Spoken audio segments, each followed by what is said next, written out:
welcome to the deep dive.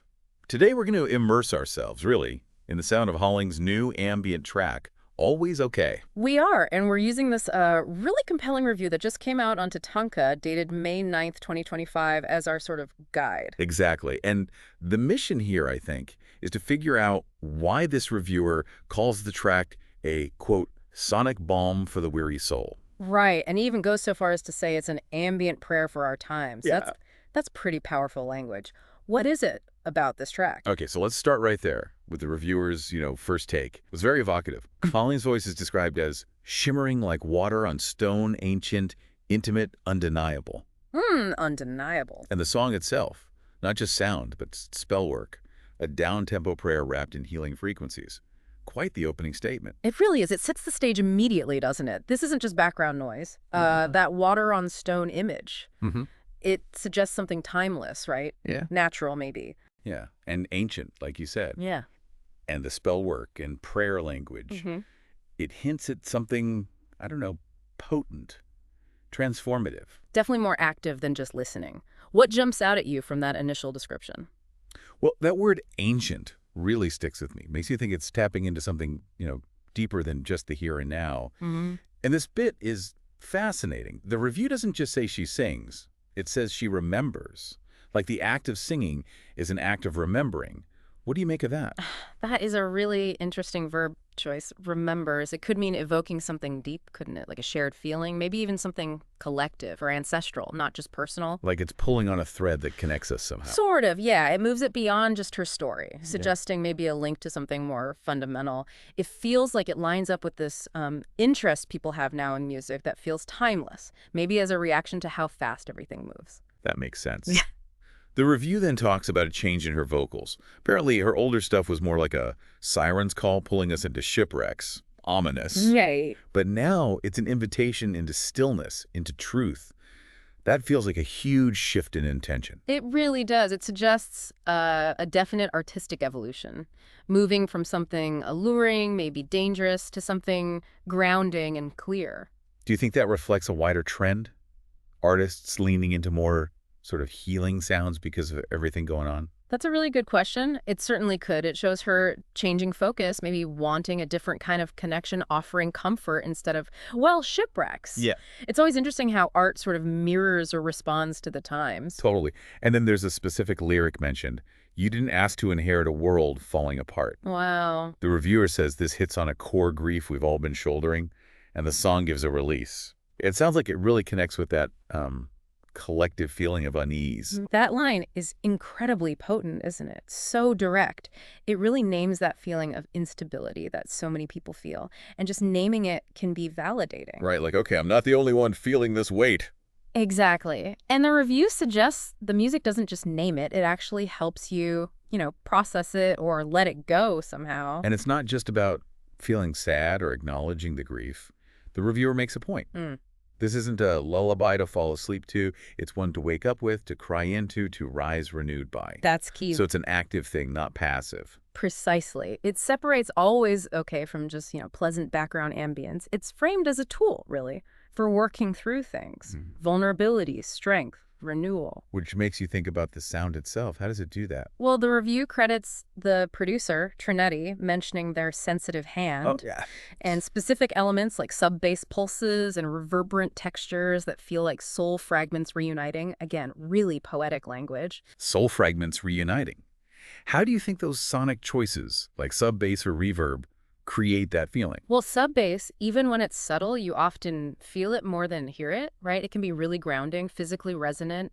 It can create that sense of stability the review talks about. Okay. And reverb, it creates space, depth. Yeah. That sense of expansiveness could contribute to that feeling of things coming together, blending, like those soul fragments. It feels very intentional.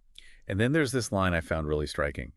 This song listens with you, not just to you. What does that even mean for a song? How can it listen with you? I think that speaks to its immersive quality. Maybe it's empathy. Like the music isn't just being broadcast at you, but it's holding space for you. Okay. Maybe the open textures, the lack of a really rigid structure allow you to project your own feelings onto it. And it feels like it accepts them, reflects them back somehow. It's a reciprocal feeling. Interesting. The review also makes a point of contrasting Hollings with artists who chase trends and algorithms. Ah. It says she walks barefoot into the sacred, focusing on things like communes and remembers, and it positions her work as ancestral, futuristic, feminine truth. That's a lot. It is a lot, and it paints her as an artist with real integrity, someone following her own path, connected to something deeper than just the charts. Ancestral, futuristic, feminine truth.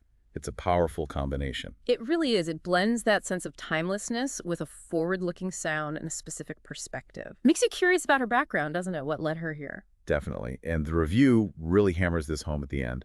Hollings isn't just a performer. She's a presence. A presence. And Always Okay isn't just a song. It's medicine. The sound of unconditional love. That's about as strong an endorsement as you can get. Absolutely. It lifts the whole thing beyond entertainment. It's positioning her in this track as genuinely healing, offering real emotional support. So let's touch on that background the review provides. We learned she's a soulful electronic rock artist. Which is interesting, right? Because Always Okay sounds more ambient based on the review. True. And she has siren-like vocals. That siren description keeps popping up. Plus haunting vocals, shimmering synths, storytelling, immersive soundscapes. Yeah, so that siren quality seems core to her sound, even if the context changes from rock to something more ambient. And soulful electronic rock itself suggests that blend of, emotional depth and modern tech. Her story is quite rich, too. Grew up in Atlanta, now based upstate New York. Started singing in forests when she was 5. Wow, okay. Then trained in choirs, went to performing arts school. That connection to nature seems relevant, given the review's feel. It really does. Singing in forests, that suggests a really intuitive, almost primal connection to sound and place. And then you add the formal choir training on top. That combination could definitely shape a unique voice. She was also in a band, Beat the Grid, back in NYC 2012-2015. Yeah. Described as funky dance rock, Afrobeat, spacey jazz. It's quite different. Right. Funky dance rock to ambient prayer. It's a journey. But that kind of diverse background, playing different styles, different rhythms, that often feeds into later work in unexpected ways, doesn't it? It builds a bigger toolkit. Makes sense.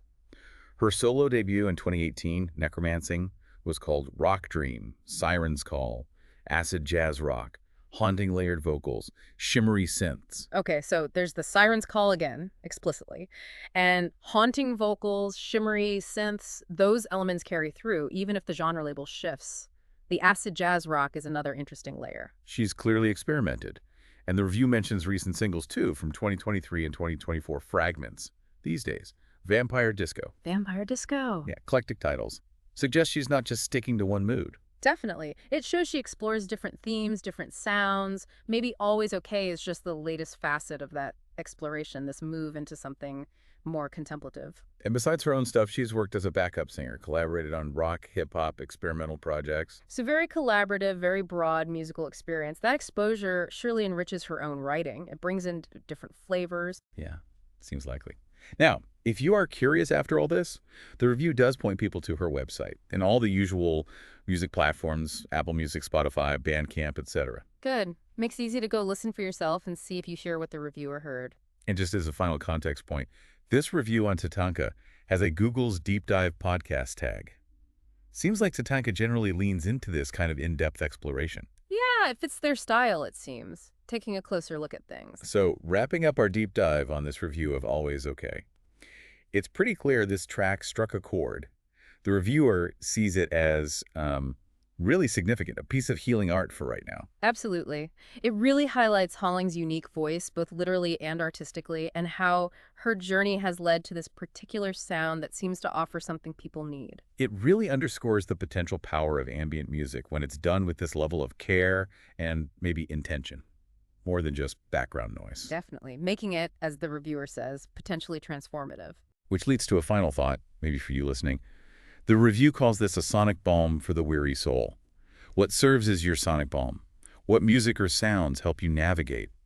Well, everything. It's worth thinking about, right? The role art, and especially sound, plays in helping us process, connect, and maybe find a little bit of peace or renewal. What resonates with you?